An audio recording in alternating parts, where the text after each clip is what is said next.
Hello everybody, welcome back to my channel. I am Loving Life Freely here on YouTube. I am a full-time reseller on Poshmark, Ebay, and Mercari. I will discuss my Mercari's back into the statement here in a little bit. I hope y'all are doing well. This is our weekly chat. Every week goes by so quickly, and I have some topics here that I've been thinking about between research and things I'm hearing, personal experiences. Got some great things to talk about today. Things are going really well here, you guys. As usual, it's very, very busy between YouTube and the platforms and whatnot. I'm just basically doing kids auctions on whatnot. Very much enjoying that and just developing that up as we go. And guys, sales have been good. We are so happy with where things are going. Y'all know that I tweaked and changed some things starting in January. I've been clearing out, fleshing out some things. And I've revamped the type of items that I'm listing, and I'm noticing a difference. And I'm very excited about what the next even month or two is going to show with that change. My husband and I were just talking about it even last night and this morning about things that we've done differently and the benefits that we're seeing already, and we're very excited about where we're seeing things going, and we're going to continue to move forward and progress that way. We've also been talking about some goals down the road that we would like to accomplish. Very excited about how already figuring out how what we could be doing now can move us towards those goals even in the next year or two. So got a lot going on upstairs, got a lot of things that we're changing and tweaking.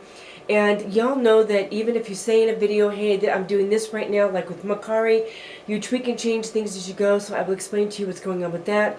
But I just have some great topics that I want to discuss with you, some things that I'm hearing through the grapevine, other things I've done research on, some personal experiences, some questions that I have for you. So let's dive into everything. Like I said, sales are going well. I have been selling some higher end pieces, which is very, very exciting, which has been helping me to improve my cost per item that I am selling, and I'm hoping to continue to change and increase that. I had a sale this last week that just kind of, it didn't annoy me. Well, it did in a way. It was more annoying because of what happened between Poshmark and the buyer, sorry. So this was my experience. One of the reasons why I brought this up is I wanted to talk about returns between Poshmark and eBay. I want to start off first of all with Poshmark and just see what your thoughts are on this. So I had a sale. It was an item, it was a Spanx like underwear clothing, you know, that just kind of reshapes everything. And it sold for like $20. It was a $20 sale. And the gal messaged me saying, if you can't have this to me by Friday, please don't ship it. It was Wednesday. And I double checked, and Poshmark does do the 1 to 3 days priority mail, expedited delivery. And I felt that it would get to her by Friday. And so I did tell her, you know, I hope it gets to you by Friday. I did ship it. She seemed kind of annoyed. I told you not to ship it unless I get it for sure on Friday. She says, I do expect that if I don't receive it by Friday, you would do a refund, you know, a return. And I said, of course, absolutely. You know, if it doesn't get to you by Friday, I'm happy to do that. And I was happy to do that. So lo and behold, Friday comes and goes. I get notification on Poshmark, as we always do, that the item arrived at the post office, was delivered to the customer. So I reached out to her Friday afternoon. I said, Friday morning, I've got notification that you've received your item. Or was it Friday or Saturday? I sent a message to her saying I got notification that you received your item at 2 o'clock on Friday. Wanted to make sure everything was good. And she was answering back to me, no, it's not okay because I didn't get my item. And I said, well, I'm showing. And I even sent her a screenshot showing on Poshmark that through USPS the item was delivered Friday at 2 o'clock in her mailbox, that she received it. So I'm trying to figure out, okay, why she's saying she didn't get it.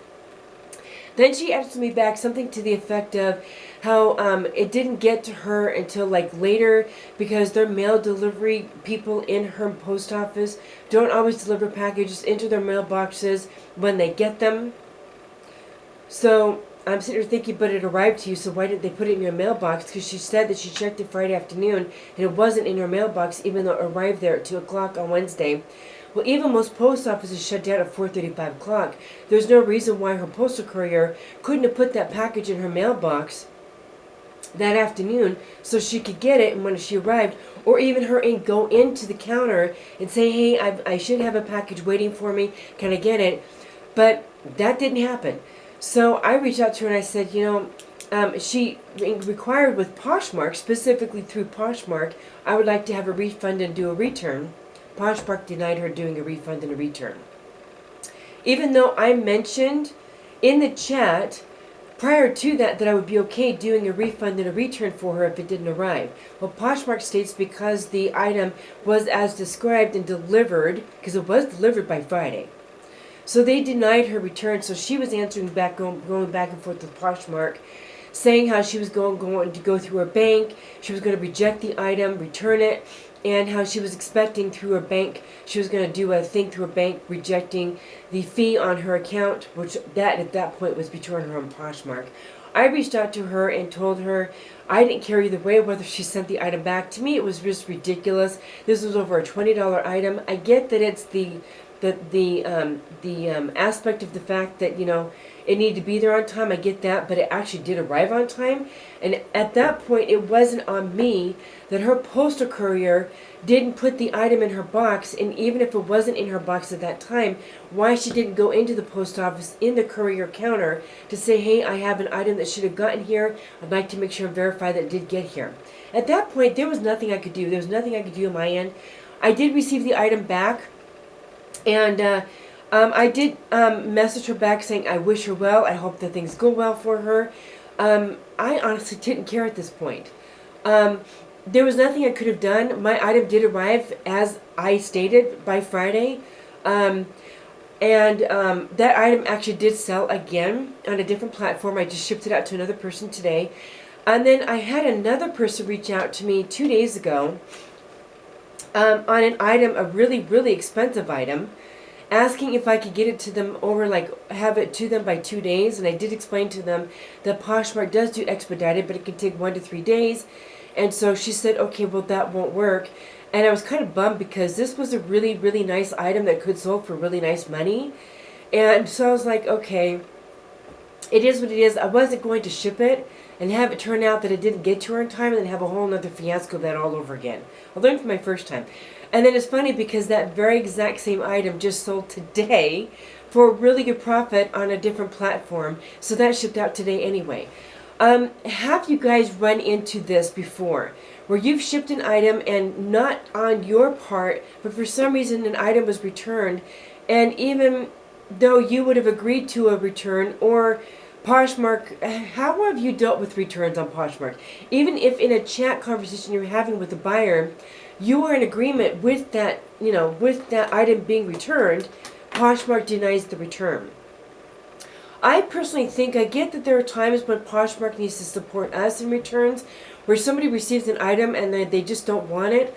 I agree that Poshmark should decline them because the item did arrive as stated in good condition with all the information that you need. And some people are just jerky and they say, well, after I've ordered this, I just don't want it anymore. I agree with Poshmark denying a return on that case. But if as a seller, there's a specific situation going on where you feel like maybe it was a mistake on your part, or you're trying to give kind of an extended customer service to somebody, I think Poshmark, if the seller says they're in agreement with doing a return, I think Poshmark should do an extenuating circumstance on returns like that and do a return for the person. What are your thoughts on this? I would love to know your feedback. Have you had situations like this, with a situation like what mine is, where either the postal courier didn't get the item to the person in time, or they got it and then they were just, kind of rude about the whole situation? Well, hey, I didn't supposed to get it by this time, or I didn't do this or didn't do that, even though you actually followed through and you did your part. Have you had situations like that with returns on Poshmark? Do you think that returns on Poshmark in extenuating circumstances should be on a case-by-case basis? Or do you think that Poshmark should just rule no returns? I'm kind of curious what your thoughts are on this. In this particular situation, because I agreed in the chat that I was okay with them doing a return if it didn't get to her by Friday, I was okay with them doing a return. And they refused her the return, even though it did get to her. And the fact that she didn't get it was due to the postal courier not getting it in her box in time. It was just one of those weird situations. One of those situations where you're really tired of seeing that you got a message from the seller again, or from the buyer again. It's like, okay, what now? Okay, what? Because I got multiple messages from this gal. And I had gotten to the point where I just didn't care if she rejected it. I didn't care that she sent it back. I did get it, and I let her know, thank you for sending the item back, because she could have just kept it and not sent it back too. I mean, yeah. So I'm curious what you think about situations like that with returns with Poshmark. Please comment in the comments down below and tell me what you think about that situation. So speaking of returns, now that we've talked about Poshmark returns, it's funny because I haven't had eBay returns in quite some time. I have had a lot of sales on eBay. Excuse me. I feel like I'm coming down with a little bit of a stuffy nose, so please forgive me. I was sneezing a little bit earlier, so I took some stuff to kind of build up my system. Anyway, on eBay, do you guys do returns available on your listings? I do where I accept 90-day returns. I do not 90-day, 30-day returns. I know another reseller who's been on eBay for over 10 years now. She does not do returns on her clothing items for one reason, couple reasons. She puts all the information about her item in all the details of her description. Not in the description box, but all the, other things. She just sells on eBay. And then she does like a few bigger items on Facebook Marketplace. So her main platform is eBay. She does not do returns on clothes because she does all of her measurements, and she does a great breakdown of the items in the details in the description. So she does not accept returns on her items on eBay. She still does very well on eBay. She makes a living providing completely for herself and over and above selling through eBay. She does very well with it. So she has no problem with the fact that she does not do returns. I have contemplated not doing returns on eBay lately because in my items on eBay, on my clothing items, I do measurements on all my items, and I do go through and do the breakdown of some of the description and all the little details that they have you fill out. I go through and do as much of that as I can on my listings, and I give measurements in the pictures. So for me, like I had a return here recently where a gal bought an item, and even though I had measurements in the description, or in the pictures, she still wanted to return it because she said it was larger than what she normally wanted it to be, even though there were measurements in the pictures. So for me, that would have been one of those cases where I was like, okay, there were measurements in the pictures. Did you not look at the pictures? Because I know a lot of people, to be honest with you, don't look at the description and don't look at pictures when they're purchasing an item. I've had many people when they're looking at something from my stuff, and they'll send me questions about information that's already in the description or in the pictures. I just kindly answer back, that information is in such and such. Let me know if you have any other questions. And sometimes they answer back, oh, sorry, I didn't see that. Because they don't look at the details in the description, like the actual description box, and they don't look at past the first picture. They don't see the fact that there's other pictures. So they'll ask you these things. So for me on eBay, if somebody orders something from me and then they say it didn't fit, I have kind of a hard time with that because there's a lot of detail in my information. I do have true measurements in my pictures, and for them to say they want to do a return. So I have contemplated trying some of my listings with no returns and seeing how that goes, because I know some people have done no returns and they still do well on eBay, and other people say that you really should do returns to keep your sales going. But this other girl that I see does very well with all of her listings. She does clothing, she does shoes, and she does hard goods. And she does very well with her listings, even though she does not do returns on her clothes. She sells a lot of clothes. So tell me in the comments down below what you think about not doing returns on eBay. If you think that will affect the fact of being able to sell items. I'm kind of thinking about playing with it with some of my items, because I do provide so much information in my description and do provide measurements, seeing if that will affect my sales on my clothing. Maybe testing it out on like a few here and there.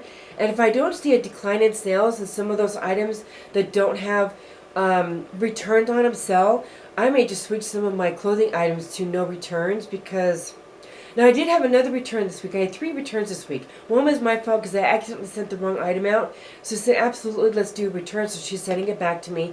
And I'm actually going to refund her for the item, plus what it's going to cost her to ship the item back to me, because it was my blunder sending her the wrong item. I've never done that before, but it was my mistake, so I'm going to reimburse her the shipping. I told her that. The other item that I got a return on was an item I didn't have It was a way back, like over a year ago, item that I listed for guys, and I did not have measurements in the description or in the listings. Back then I wasn't doing that. So that one I can't really complain about, although I was kind of bummed because it was one that's been sitting here for a long time, so I may just throw that in my garage sale when I do my garage sale. But tell me in the comments below, do you offer returns on your items and your clothing items on eBay? And if you do, have you thought about switching it to not doing returns? And what would be your reason why? And have you tested it yet? I think I might test it on a few of my items just to see what happens and kind of play with it and see what goes on with that. So I wanted to talk to you guys about Poshmark and eBay returns. Do you guys get a lot of eBay returns? With clothing, it really comes and goes for me. And I have found, like a lot of people on YouTube, they say it kind of comes in batches where you get nothing for a while, and they'll get like 2 or 3 returns. The same thing just happened to me. I haven't had returns in months on eBay, and all of a sudden I have 3 returns. Again, was definitely my mistake. But the other 2, especially that one where I already had all the measurements, that should not have been a return. She should have kept it. I have to say though, I have had people reach out to me on eBay, say that they want to return something because it didn't fit them right, and then they never did a return. They kept the piece, which I was okay with because honestly they shouldn't have wanted to do a return. So tell me in the comments below what your thoughts are on that. Okay, so that is that, and that is that. Now let's move on to something kind of off topic. There's a video I watched the other day, and I wanted to find out if you guys have heard about this because this was new to me. Silicon Valley Bank is a bank connected to some of the platforms. Etsy is one of them. Poshmark doesn't have an issue with this because she did go over the fact that Poshmark made a statement saying we are having no problems cashing out to all of our people on Poshmark. All cash outs will still remain the same. But on Etsy, about 5% of their active listings, the sellers have had payments delayed to them because my understanding, and I have an article up here, let me see here. So this is, okay, where did it go? Oh, it's an ad, that's why I can't see it. Okay, Silicon Valley Bank collapse hits Etsy. I'm gonna link this in the video so you guys can see this, but it talks about the bank collapsing, and in the video that I watched yesterday where she discussed it, she did mention that the bank closed down. I don't know what exactly is going on, but Etsy has definitely been impacted. Now on Etsy, a lot of it is like if it's homemade things, or like if you do jewelry or make your own items, but a lot of people also who are resellers sell seller resources on Etsy. So it's going to be affecting other resellers who sell seller resources or homemade items or different things like that on Etsy. And so I'm kind of curious, do you sell on Etsy, and has this impacted you? Please comment down below and let me know if this has affected you. My understanding is that eBay hasn't been affected. I've been getting payouts just fine on eBay. Mercari's been just fine. I'm still getting sales on Mercari. And again, Poshmark isn't affected because they did make a statement to everybody saying Silicon is not connected to them. It won't affect their payouts. So are you being affected by the Silicon Valley Bank issue if you sell on Etsy in any way? I'd love to know in the comments down below if that has affected you. So talking about payments, this is another thing that I wanted to talk about is payouts. This is something that I've heard a couple other people on videos talk about this. I need to be doing better about this. On your platforms, obviously when you sell something, you get paid, right? And once you get paid, that accumulates in your bank balance on that platform, right? How often do y'all cash out those balances? Whether it's eBay, Poshmark, Mercari, or any other Depop, Etsy, Facebook Marketplace, how often do you cash out those bank balances and put that money into your own account? I'm trying to get to the point where I remember to do it a minimum of once a week, if not every few days. I used to let it add up for an entire month so I could see what I was making on that platform. but you can actually see what you're making on that platform through the platform that you're selling on. You don't actually have to keep the balance in your account to see what you've made. So I agree with a few other resellers that every few days you should cash that out so that they don't end up actually taking, like situations like what happened to Etsy. That you don't have a problem cashing out your money because there's a bank issue. I would highly recommend that we cash out our accounts like Mercari, eBay, Poshmark, that you go into your balance every 2 to 3 days and cash out what's in your balance. Now I know returns, the question may come up about returns because sometimes you can't get returns. My debit card is attached to my account on eBay. I never get returns on Mercari ever. It just doesn't happen. But on Poshmark and eBay, my debit card is attached to those for like if I make, if I make purchases. So if there's a return and there's nothing in my cash account, my balance, they just take it from my debit card, okay, which I have no problem with. That's not a problem. So I would rather clear out that cash balance and get that money in my pocket than take a chance of that platform having issues with paying out, like what's happening with Etsy. So I highly recommend, if you're not already doing this, get in a consistent habit of at least once a week, if not every few days, cashing out your balance on your platforms, giving that money back into your pocket so it's not in the platform balance account, and cashing out regularly on your platforms. Do you guys already do that? Let me know in the comments below if you already do that. And if you do, how frequently you do it. And if you aren't doing it, how frequently you plan to start doing it. Okay, there's a few other things that I want to talk about here. One, let's jump down to this one. Photos. We talked a little bit last week about kind of how I do my photos, and I'm actually going to be tweaking it a little bit even more. I'm trying to be even more and more efficient with how I do my my drafts, my photos, my whole process in the morning to get my brand new listings for that day up and going. Because you all know I try to do minimum of 10 new listings a day. I'm trying to keep it an average of 15, but I need to tweak and change some things to really make that accommodate for that. And I've been following this one gal for quite some time now. And what her and her team do is she actually has, and actually another gal that I follow on YouTube does this too. When they bring in their inventory, they actually put their items on a rack. So everything is already on a hanger. Whatever, if it's pants or anything like that, it's already on a hanger right next to the photography area. So they pull their first item, hang it, do their photos, turn around, do their measurements. One gal actually weighs her items, takes a picture of that. And then they put it back up on the rack, and everything is within a proximity. So you have your rack, your photos, you turn around, do your measurements, and then you put it back up on the rack. So you're literally, your proximity of everything is right there. I haven't been putting things on hangers on a rack, and I'm going to start doing that because when I do whatnot, I'm not really using my rack for that. When I'm doing my whatnot auctions, I had been using my rack to do whatnot auctions, but I'm doing my auctions differently now, so I'm not really using my rack. So I'm thinking about bringing my rack over, hanging my items for the day up on hangers so that it's already there, because you know how it always takes time to put it on a hanger, then you have to adjust it, make sure it looks straight, accommodate for this, accommodate for that, and that takes time when you're doing photos, right? We want to refine our photo editing process, right? So we want everything to be ready to go on a hanger. You put it up on your thing, however you do that. You take your photos, you put it back up on the rack after you've done your measurements and all that good stuff. So your photo efficiency is boom, boom, boom, boom, and you move on to the next piece. So you're hoping to be having done with photos, if you're doing, depending on how many items you're doing, I'm trying to be done where I can be doing photos within like a minute or two. Okay? And then I usually weigh, but I'm contemplating maybe trying to figure out a way where I can even weigh my items and take a picture of that. So I don't have to do the weighing process when I'm doing my drafts. It's in the picture, and then I can just know, okay, so it weighs that much. I don't have to stop and weigh it. It's already done, just like my measurements. I don't have to stop and measure.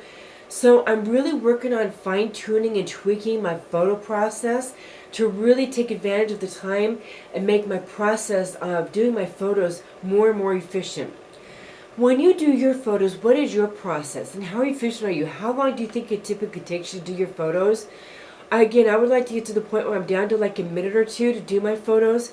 So I'm thinking about putting it on hangers and then maybe having my scale over there so I can literally just take it off,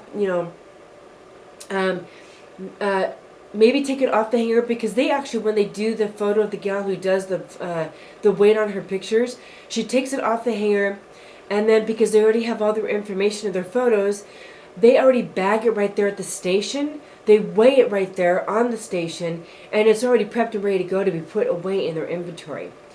I'm contemplating thinking about doing that too, because if you're doing your drafts fairly quickly after you do your photos, and you know what's on that item, you should pretty much know what details you need to put in your description, all of your breakdowns, even on eBay. You should know without having to look at the item what you need, so you should be able to maybe even bag it during photo process. So I might even try doing that, so it's weighed, measurements, and maybe even bagged during photo process, so that when I'm done doing all of that up here, and when I'm going to actually put my drafts up, that is already all done. You just have to do your finish up your drafts and cross-list it. So do you guys do that? And if you don't, what is your process and how are you fine-tuning it?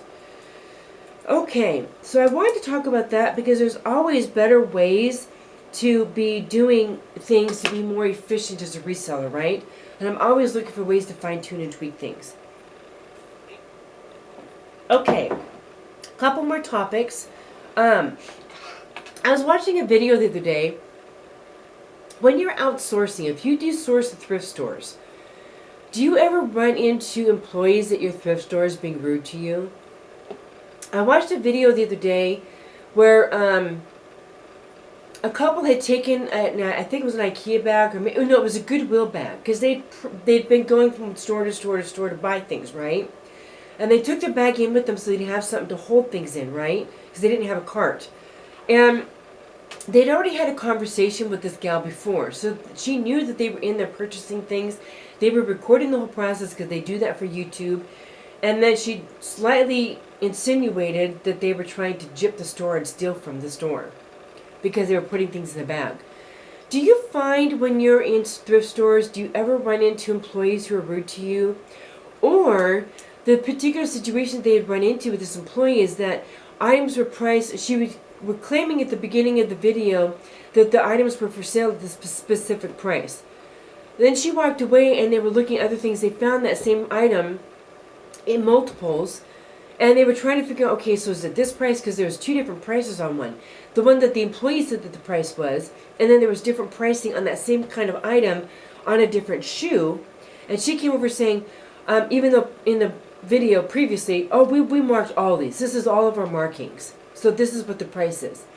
Then they pointed out to her that, well, this has a different price, but we didn't put those prices on there. Are you finding that at Goodwill there's different pricing on things that are kind of the same? And are you finding that they're pricing their things oddly? Like they'll price it on one item, one price, and then kind of the same item in a different area, they price it a little bit different, maybe higher? Or my other question too is your Goodwill pricing just gone through the roof? I have noticed a lot of resellers are not sourcing at Goodwill's thrift stores a lot right now because the pricing has gone through the roof so much. They're actually talking about trying to find different ways to source or trying other thrift stores. Even buy-sell trade stores, I think some of the pricing has gone up a little bit. So tell me in the comments, have you run into issues with employees or pricing being an issue at the thrift stores, and maybe employees like kind of being rude to you at the thrift stores? I've seen a couple of videos where that's the case. It hasn't been like a really big issue. This was really the first time in a while that I've seen that, but I have seen it. But it kind of made me wonder if other people are running into rude employees, or do you have really great employees that you work with? When you go there, they know you. It's like, hey, great. We've run into that. When we're at our thrift stores, they kind of know us and they're super nice to us. They're helpful. They're accommodating. It's not a problem. We haven't really run into that, but I thought since I saw this video I would ask if you've run into that. But I will say this though. I know some Goodwills on the East Coast, instead of pricing, like if you have a batch of something like multiple bowls or multiple glasses or something that are a set, or other sets, plates and things like that, Goodwill used to price it as a batch and just one price. Have you noticed that they're now taking like each plate, they price each plate. Instead of it being like maybe $10 for the batch of plates, like 4 plates, and it's like maybe $8 or something. They're not pricing them, and they're pricing individual places, and they're pricing like $4. So put your store on vacation mode for a day or two. I think it's okay for us to do that. And I think as resellers owning your business, you want to feel good about what you're doing, about your business, productivity, excited about your sales, tweaks and changes. We're super excited about being business owners and just charging the hill with it, right? But I think it's also really important to acknowledge that it is really hard work running your own business from home. It can be kind of lonely sometimes too, because you're by yourself. This is what you do, right? I have heard other resellers talk about how reselling, it can be kind of lonely, because if it's just you doing it in your house or in your studio or wherever you work from, some people work in warehouses, some people work in storage units, some people have kind of like a little storefront or whatever, wherever you work, if you do it by yourself, or even sometimes with a spouse or a helper, sometimes it can be lonely because you get in that zone and it's like just you working on a laptop, and it can be kind of like, disconnecting. I know for me, I'm at it by myself all day long, and it can be kind of lonely sometimes. I play music or listen to information or whatever. But I do think, I agree with this gal, I think it's okay and important to acknowledge as resellers, it's important and okay that if you need to put your store on vacation mode, even just for a day, say it's just one of those seasons, you just need to not think about it, okay? I want to say it's okay to take that vacation mode.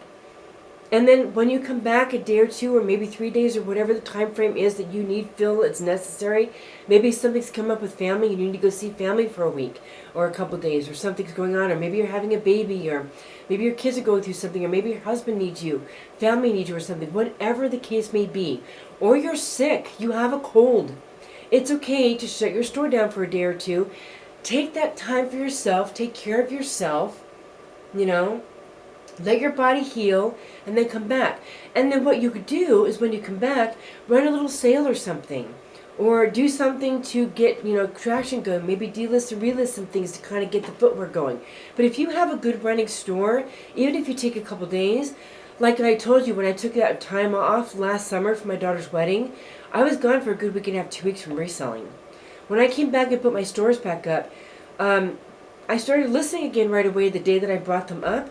Within 2 or 3 days, I was starting to make sales again. So it doesn't take long when you have an established business for you to get sales going again.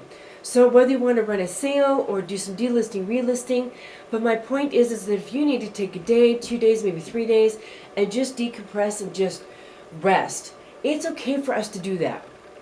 So I just wanted to talk about that. I think it's really important for us to acknowledge, especially if you work a full-time job and you're reselling on the side, or if you're reselling and you're putting a lot of hours in like I do. I think it's okay to acknowledge that we are human, that you can get burnout, that maybe sometimes you just need to do that. Now, along those lines, when you are reselling, and this is something I am working on that my husband has been encouraging me to do, is shut things down at a certain time of the night. Like for me, I'm at it pretty much like starting to do things with my reselling between 6:30 and 7 in the morning. Okay, I'm usually starting my shipping around 7 o'clock, and then I'm going at it all day long. And then usually around 6 or 7 o'clock at night, sometimes I have listings that haven't cross-listed while I'm kind of vegging to something or maybe just chilling. I might do some cross-listings. I'm not like really working hard, but it's kind of, just like okay, I did it. But I need to get to the point where in the evening, I just shut it down. No more YouTube, no more research, no more videos, no more cross-posting, no more this, no more that. And I'm resting for the rest of the night. And even if I get offers, usually around 7:30, 8 o'clock at night, I've gotten to the point now where I put my phone on silent, okay? If I get an offer into something I can accept really quick, maybe, but then you have to go delist it. But if it's involved in, it's a question or something, it's okay to wait until the next morning's day's run. Put your phone on silent, shut it down for the night. We don't need to be 24/7. And when I first started, I was 24/7. I mean, I was like hardcore at it. I don't need to be hardcore at it. By 7:30, 8 o'clock at night, my phone is on silent. And unless it's an offer I can accept really quick and I delist it or whatever. But even then, like last night, I was getting ready to go to bed and I got an offer on eBay. And I thought, you know what? I told my husband I just got an offer on eBay, but you know what? I'm going to do it tomorrow. I put my phone down, it was on silent, and I took care of it this morning. It was okay to do that. You guys, it's not going anywhere, okay? Those offers can wait till the next morning, okay? Those questions can wait till the next morning. So I want to encourage us to get to a point where you do put it down for the night and take care of yourself and have that night, like when you get off work, you eat dinner and then, you know, have family time. In the evening, you have that time to just relax and rest and do whatever it is you do to relax before you go to bed. It's okay to do that as resellers, guys. It really is. Okay, so that's what I wanted to say about that. Taking a break and scheduling and being okay with that. I want to make sure that we're you know, goal setting and all that. How are your goals doing this month, you guys? How are your sales doing? I would love to know if you guys' sales have picked up. How are your sales going on your platforms and all that? If you haven't subscribed yet, we do have some 90-day updates and some unboxings coming up here very soon. As y'all know, we do unboxings, the weekly reseller chat. We'll have some follow-up videos on ThreadUp on some things that I sent into them. All different kinds of content, you guys. So please do subscribe if you haven't yet. I have a lot of people watching these videos, and my numbers compared to my subscriptions, I would really, really like to get to 500 subscribers. And I'm very shy of 300, and then I'd like to push to 1,000 subscribers. So if you love this content that I put out, please do subscribe. Give this a thumbs up and hit that bell notification so you can be notified when we do new videos. Thank you so much to you guys who've already subscribed. The feedback, the comments, guys, it's just building up and I love it. Guys, I'm so excited to share all this with y'all. Please feel free to also, if you have any content about reselling that you would like me to talk about, please feel free to put it in the comments down below. And guys, we'll see you in the next video.